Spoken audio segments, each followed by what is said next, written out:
Olá, pessoal! Começa agora mais um Inclui Aí! Hoje vamos entrevistar Renan Cassioli, assessor de imprensa da Federação Brasileira de Deportes de Deficientes Visuais. Renan, é um grande prazer te receber no meu programa. Fala, Neto, prazer é todo meu, uma honra, na verdade, participar do Me Inclui Aí. Já venho acompanhando alguns episódios já e a baita de uma iniciativa que você teve, enfim, fico realmente feliz de poder bater esse papo com você hoje. Também fico muito feliz também. O que te levou para o jornalismo esportivo?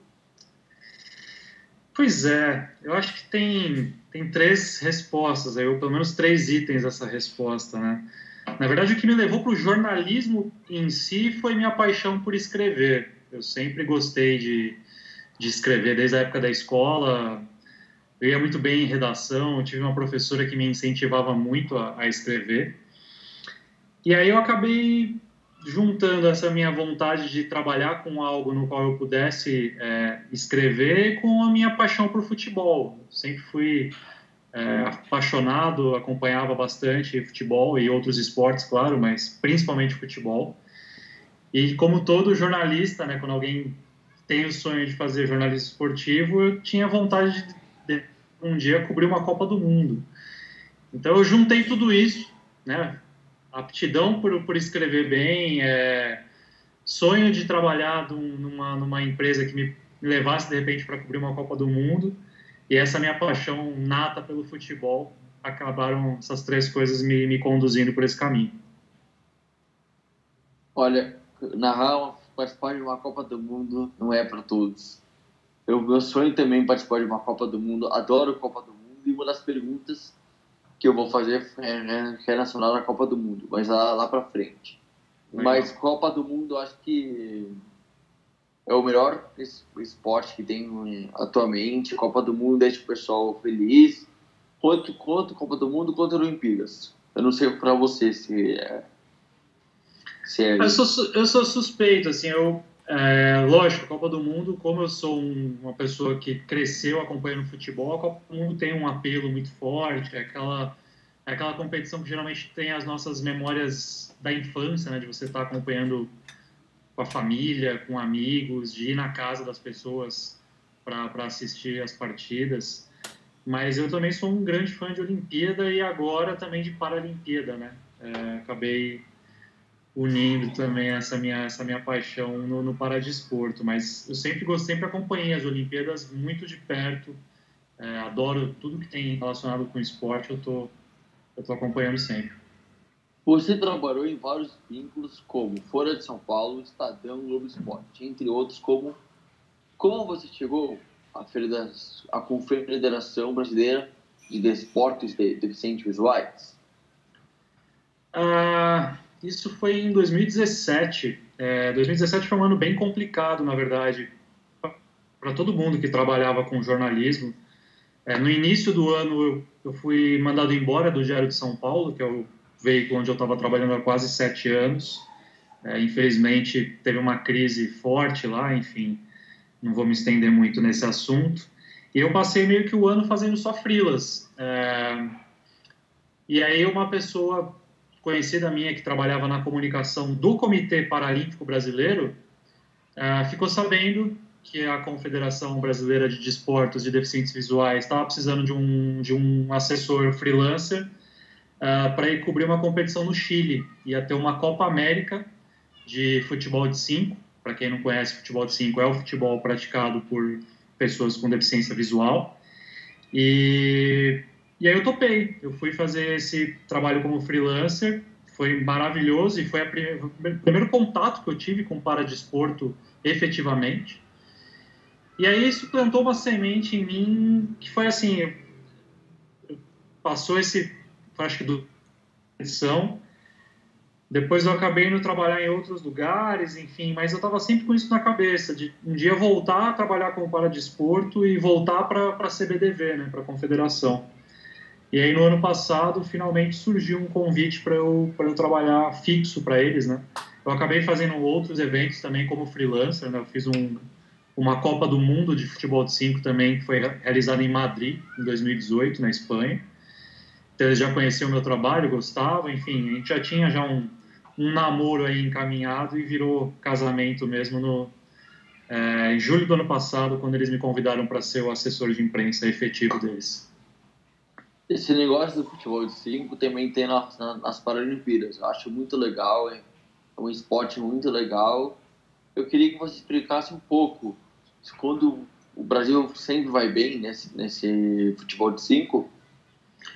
Vai, né? E assim, aí a gente vai acabar falando um pouco sobre falta de reconhecimento, né? Porque eu desconheço uma equipe de esporte coletivo, seja no paradesporto ou seja no esporte convencional, que tenha a trajetória vitoriosa que a seleção brasileira de futebol de 5 tem. Para resumir, assim, que acho que as pessoas vão compreender bem do que eu estou falando, até hoje, o futebol de 5 participou de 4 edições de Jogos Paralímpicos. Atenas 2004, Pequim 2008, Londres 2012 e Rio 2016. O Brasil ganhou ouro nas 4 edições. Copas do Mundo foram disputadas 7 edições até hoje. O Brasil é pentacampeão, só não ganhou 2 vezes. Foram realizadas 4 edições de Jogos Pan-Americanos. O Brasil ganhou as 4 edições. Então, assim, a gente está falando aqui de um universo de 145 partidas oficiais que esse time disputou e ele só perdeu 12 vezes na história. Então, assim, o Brasil é muito mais potência até no futebol de 5 do que ele já é no futebol convencional, que as pessoas estão habituadas, né, a dizer que o Brasil é o país do futebol. Eu costumo dizer que, na verdade, o Brasil é o país do futebol de 5. O povo brasileiro gosta muito do futebol brasileiro, eu acho muito legal, mas eu acho que nesse momento a seleção brasileira do futebol convencional está muito ruim, o Tite não está fazendo um bom trabalho. Na Copa de 2018, eu pensei que o Brasil ia longe, mas não foi tão que eu esperava. Na Copa de 2014, para mim, foi a pior das Copas que eu vi do Brasil. O Brasil jogou muito mal. E a Copa de 2010, achei que o Brasil jogou bem. E sabe, Neto, que assim, diferentemente do convencional, que a gente talvez, uma das razões que expliquem, né, esse momento não tão bom da seleção brasileira, seja a nossa falta de talentos, né, surgindo com mais frequência. A gente tem poucos grandes jogadores hoje no cenário. No futebol de 5, a gente tem o melhor jogador do mundo das últimas 4 edições foi um brasileiro. Então, assim, a gente tem uma geração que vem já há pelo menos uns 10, 12 anos ganhando tudo, é praticamente o mesmo time. E o trabalho que é desenvolvido lá com a comissão técnica já de buscar jogadores na base, e a gente tem uma seleção de base também no futebol de 5, passa a sensação de que a gente vai continuar ainda forte, né, e no topo do cenário mundial por muito tempo. A gente tem realmente grandes talentos jogando hoje em dia futebol de 5 no Brasil. O que um assessor de imprensa O que um assessor de imprensa faz? Neto, o assessor de imprensa ele faz de tudo um pouco. Mas basicamente o que a gente tem que fazer é servir como uma ponte, né, entre os personagens principais, que são os atletas, no caso, né, no meu trabalho como assessor de imprensa, e o público. Eu tenho que fazer esse trabalho de levar o que eles estão produzindo, né, os feitos que eles têm conquistado, para o conhecimento do grande público. Seja no meu relacionamento com jornalistas, de repente enviar uma pauta e conseguir emplacar essa pauta num veículo de comunicação, ou seja, cobrindo os eventos em si, né? A gente tem a CBDV, nós temos Facebook, Twitter, Instagram, YouTube, a gente tem todas as redes sociais bem ativas. E aí, quando tem esses eventos, né? Quando o mundo ainda estava normal, antes de tudo que está acontecendo agora, nos eventos também eu faço tudo um pouco, desde fotografar as partidas, até gravar entrevistas, até fazer programas como esse que você faz, né? De repente... entrevistas virtuais eu também faço um pouquinho lá na CBDV. Então, acho que o assessor de imprensa, na verdade, ele é o coração da comunicação da empresa para a qual ele está trabalhando, né?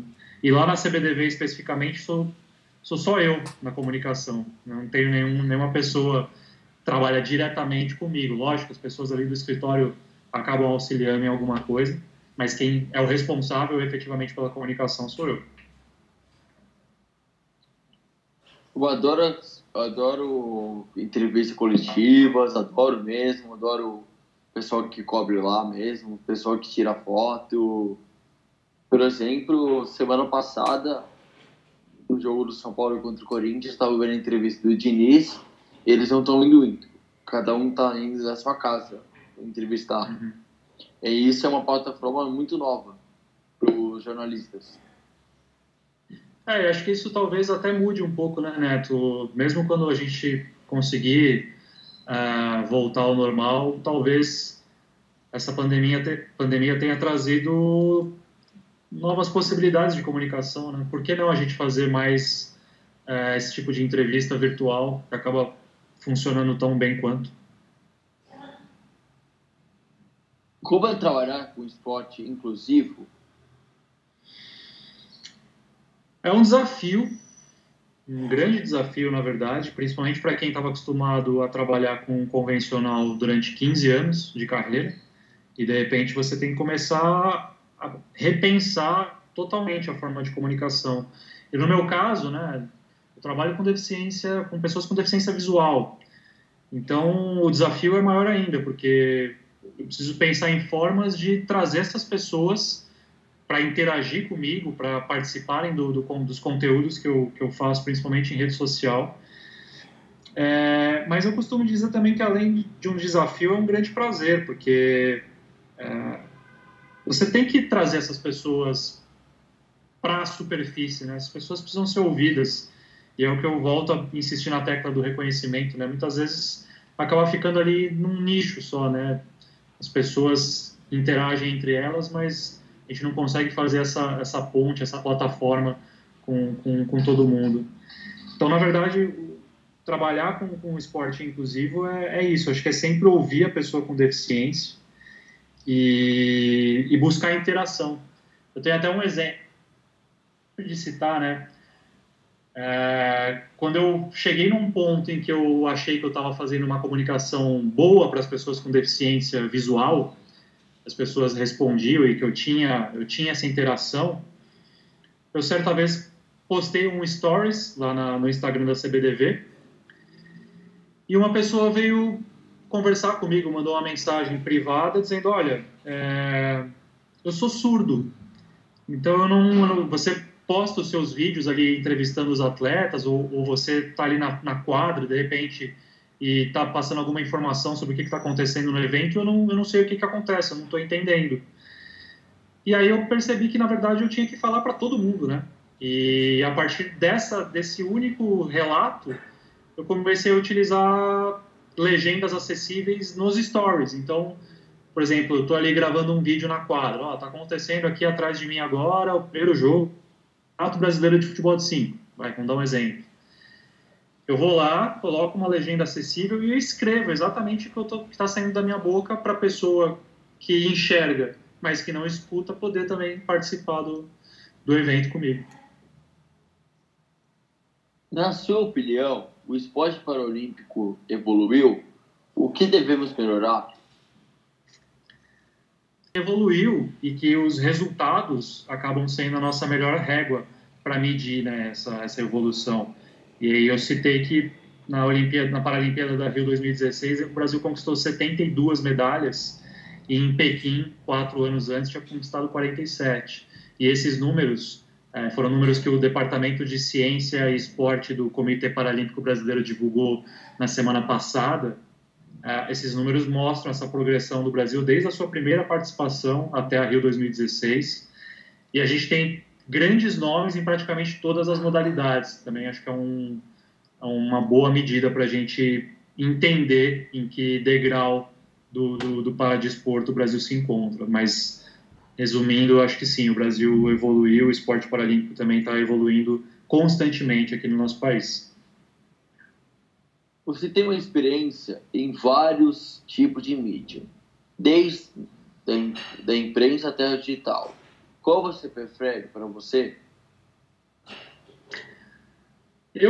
Como eu te falei, né, a redação, né, escrever acabou sendo o que me levou para o jornalismo, eu sempre tive um xodó especial pelo impresso, pelo jornalismo impresso. E eu trabalhei praticamente minha carreira inteira em jornais, né? Eu gostava da sensação de você ter na mão, de você folhear um jornal, de você ver uma arte bem feita, estampada ali do lado da sua reportagem, ou uma foto bem produzida. Infelizmente, o jornalismo impresso sofreu as consequências diretas do digital, consequências também acho que talvez de erros de planejamento, de estratégia, de marketing, enfim, acabou ficando muito atrelado só a anúncio, né? O anúncio era o que acabava pagando a conta ali do jornal, e acho que isso acabou contribuindo para o jornalismo impresso entrar no patamar de dificuldade que entrou. Mas aí a minha experiência com o vídeo, que é uma experiência super recente, né, e acabou me surpreendendo, né, porque quando eu estava no Estadão, em 2018, o Estadão tem muito conteúdo que eles produzem, né, para vídeo, né. A gente tinha um programa diário que era transmitido no Facebook do Estadão, se chama Estadão Esporte Clube, que era uma mesa redonda, era um bate-papo para a gente falar sobre futebol, o que ia acontecer no dia, na semana. E logo na minha segunda semana que eu estava contratado pelo Estadão, meu editor na época me colocou no programa e eu comecei a participar com frequência. E eu sou super tímido, na verdade, né? Para mim sempre foi muito difícil a ideia, né, de que eu iria aparecer na frente do vídeo. Eu sempre trabalhei atrás, né? Sempre trabalhei no bastidor do vídeo. Então, para mim foi surpreendente, porque eu gostei. Isso acabou me mostrando uma nova ferramenta também, né, de comunicação. E desde então eu não parei mais de trabalhar com vídeo. Então eu continuo tendo esse carinho pelo impresso, né? Continuo tendo esse amor que eu vou carregar para o resto da minha vida. Mas o jornalismo digital também me cativou e hoje em dia é a minha principal fonte de trabalho. Eu estou no digital. Agora o pessoal, eu gosto muito também do digital, né? Eu vejo notícia lá no Globo Esporte, lá no GE, agora tá GE, antes era GO, mudou para GE. E vejo todas as notícias, em todos os programas de esporte, e a minha paixão é futebol. Sempre foi a paixão e até hoje. Mas você tá com quantos anos, Neto? Tô com 23. Então, eu tô com 37. A tua geração, né, o pessoal que está saindo da comunicação, da faculdade de comunicação, nessa faixa de idade, vocês já estão imersos no digital, né? Para vocês já é muito mais simples, entre aspas, essa transição. Uhum. A minha geração de jornalistas é a geração que trabalhava ainda... Pra você ter uma ideia, meu primeiro emprego, que foi no Diário do Grande ABC, em 2005, a gente não tinha internet nos nossos terminais de computador. A gente tinha um computador para a editoria inteira, né, para todos os jornalistas da mesma seção. Quando a gente precisava pesquisar alguma coisa ali, a gente revezava, anotava o que precisava e voltava para o computador para escrever. Então, acho que a tua geração já é uma geração que lida muito melhor com todas as ferramentas e todas as possibilidades do digital. E acho muito bacana você estar tomando a frente também para montar um projeto que trata de comunicação e de inclusão. Você produziu um podcast sobre o São Paulo Futebol Clube, que é meu time de coração. Conte um pouco dessa sua experiência. Então, o São Paulo é meu clube do coração também, coincidentemente. E eu fui ser setorista, né? Para quem não sabe, setorista é o jornalista responsável por acompanhar diariamente o que acontece no clube de futebol. E eu fui designado para ser setorista do São Paulo quando eu estava no Estadão, porque é a vaga que tinha ali aberta na equipe, né? Todos os outros clubes já tinham um jornalista responsável. E o podcast, na verdade, ele era um resumo em áudio do meu trabalho do dia a dia. Era um resumo do que eu via lá no centro de treinamento da Barra Funda, onde o time treina. era um resumo das reportagens que eu fazia, das matérias especiais, das notícias de bastidor que eu colhi ali com as minhas fontes. E era uma ferramenta nova, assim, não era um podcast tão elaborado, eu não tinha, por exemplo, como você tem aí o André para fazer essa edição e tudo mais. Eu não tinha ninguém para fazer essa edição, então era basicamente a minha voz e só, não tinha nem vinheta para fazer esse podcast. Hoje em dia eu acredito que já esteja mais elaborado, faz tempo que eu não acompanho os podcasts lá do pessoal do Estadão. Mas foi uma delícia. A delícia é porque rádio também é outra paixão minha. Então, de uma certa forma, eu acho que o podcast acaba sendo ali um rádio que a pessoa escuta quando quer. Mas, na verdade, é rádio. Basicamente é rádio, né? Você se comunicar por rádio. 2 perguntas nessa do São Paulo. Uma, Claro. o que você está achando do Fernando Diniz?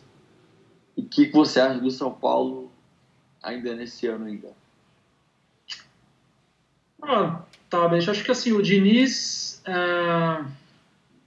ele tem tentado trazer alguma coisa nova para o time, né? Não sei se tem funcionado tão bem quanto deveria. Eu acompanhei as últimas partidas do time, eu acho que o São Paulo está um pouco estacionado ainda, assim, não consigo ver muita evolução, né? Parece que até que o time estava melhor antes da parada do que depois.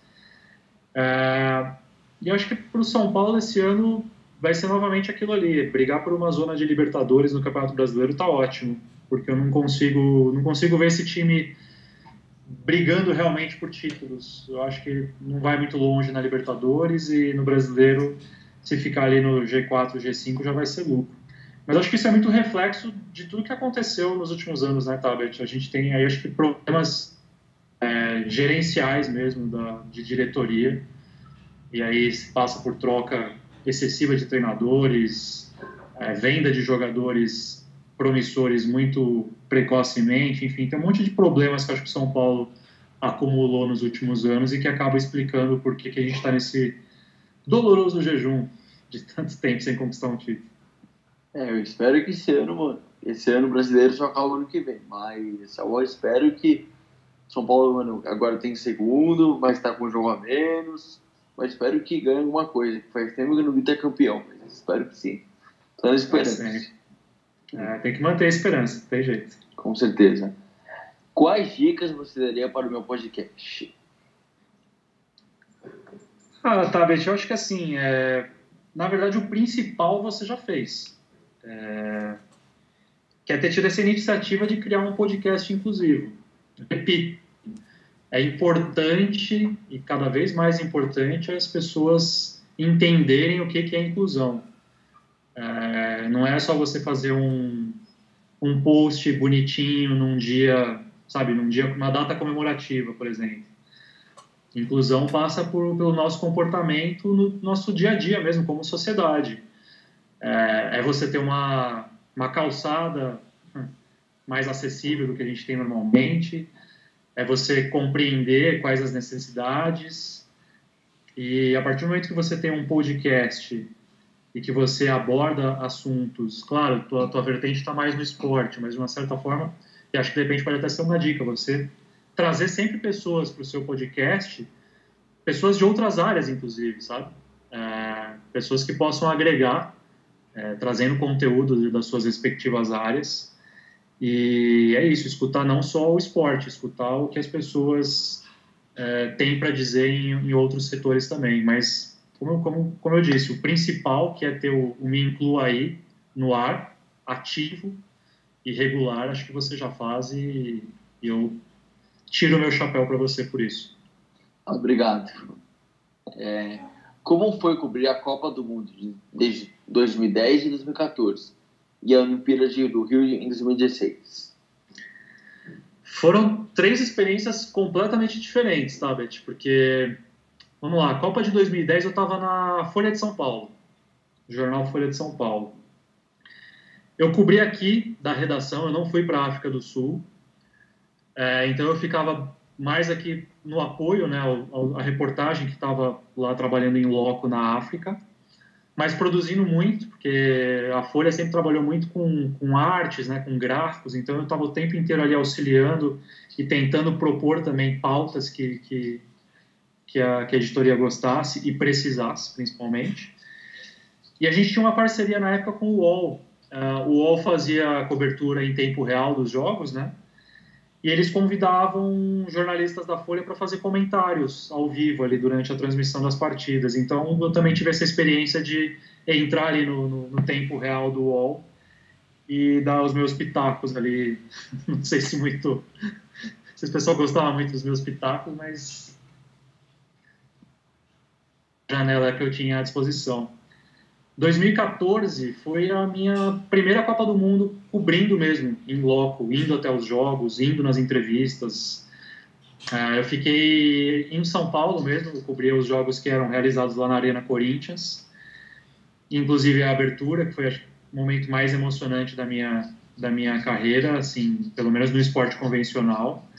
Estar lá, né, numa Copa do Mundo e foi muito gostoso, assim, a Copa de 2014, né, você falou que você não gostou muito da seleção brasileira, não jogou tão bem, mas como Copa do Mundo foi uma baita competição, assim, a gente teve jogos excepcionais, o nível técnico, eu achei que foi um nível técnico bem razoável, e o clima do país, né, na Copa do Mundo estava incrível, você ia para uma estação de metrô, e a estação tomada por torcedores de outros países, vestindo as camisas das suas seleções.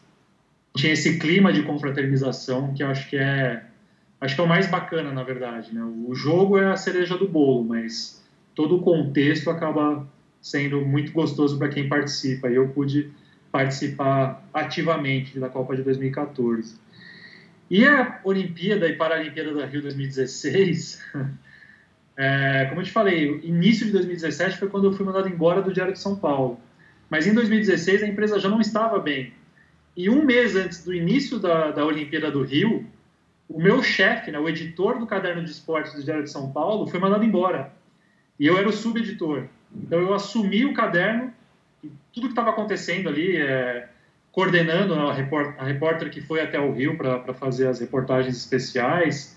Enfim, tudo caiu no meu colo um mês antes. Então foi insano, cara. Foi uma pauleira. Era coisa de eu chegar na redação às 10 da manhã e ir embora no dia seguinte, todos os dias, durante, sei lá, 20 e tantos dias. Foi muita trabalheira, mas foi também, no fim das contas, eu olho para trás hoje e o Facebook sempre coloca naquelas lembranças, né? Sempre nessa época aparecem geralmente as lembranças de Olimpíada, Paralimpíada.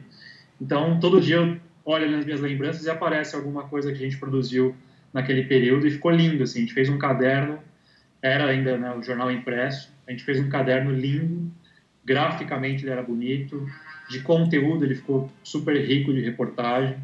Então, apesar de todo o trabalho e de ter sido um momento difícil, porque afinal de contas a gente estava perdendo gente da equipe, gente que era amigo, né, a gente estava trabalhando ali todos os dias lado a lado. Saber que a gente conseguiu dar a volta por cima e entregar um produto bom como a gente entregou foi bem gostoso. Olha, a Copa de 2014 teve jogos bem emocionantes. Eu gostei muito da participação da Argélia, que quase tirou a Alemanha, foi pela prorrogação. Acho que foi a única seleção que chegou perto de eliminar a Alemanha. E a outra seleção que me deixou muito feliz foi a Costa Rica, que chegou até as quarta de penais, quase tirou a Holanda, teve aquela troca de goleiro, aquele jogo marcou muito. É verdade. E foi, além das seleções zebras, né, como a gente chama, terem aparecido bem, como você citou, a Argélia e a Costa Rica, as grandes seleções também estavam com times bem bacanas, né? Eu fiz a semifinal de Copa Argentina e Holanda, foi super emocionante, foi lá em Itaquera, né, na Arena Corinthians.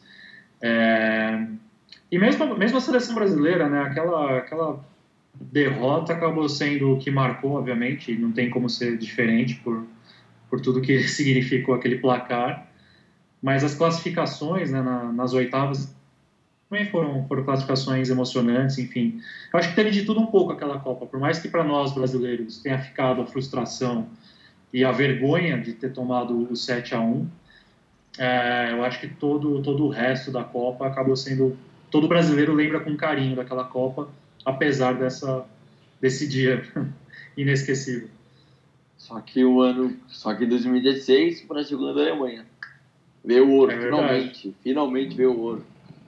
E também foi uma Olimpíada super bacana, bonita, até surpreendente, né, para nós brasileiros que estávamos com temor de como seria a organização.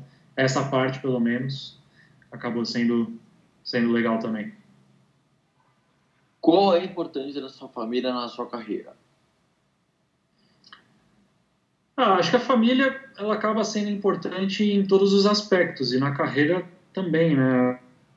Minha mãe, particularmente, né, falando, também é uma pessoa da área de escrita, né? Minha mãe é formada em letras, sempre teve paixão por escrever também, é poetisa, escreve contos, enfim. Eu acho que eu puxei um pouco dessa minha aptidão para escrever dela. Então, ela sempre foi uma pessoa que me acompanhou na carreira.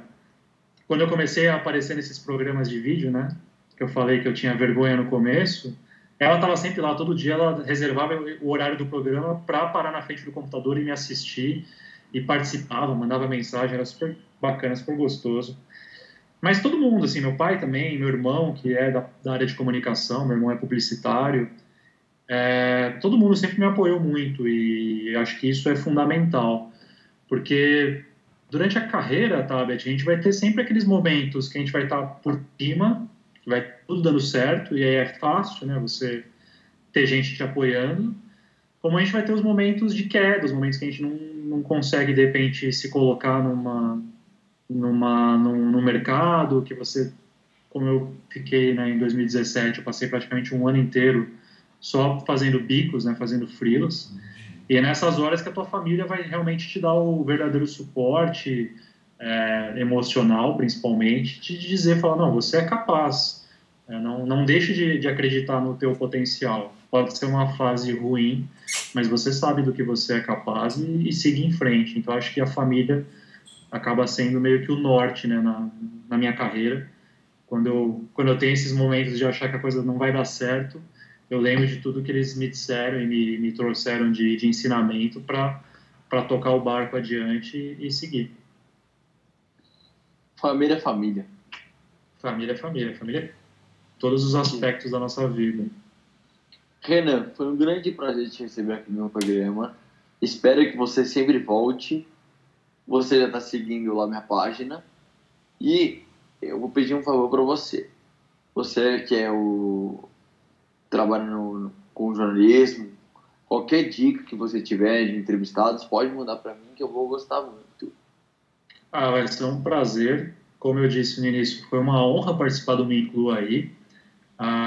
Quando a Aline entrou em contato comigo para fazer o convite, eu confesso que eu não conhecia ainda o podcast e imediatamente eu já fui me inteirado de como que era e adorei. Você leva sempre convidados de alto nível, então quando eu recebi o convite eu me senti realmente honrado, porque eu já sei de quem participou do programa. E pode contar comigo sempre que você precisar, seja para participar do programa novamente, seja para dicas de entrevistados. Acho que a gente pode construir uma grande amizade no jornalismo e eu quero só desejar sucesso para você nessa tua jornada e que eu me inclua aí tenha longa vida. Muito obrigado. Até o próximo podcast. Me inclui aí pro Neto Tabet.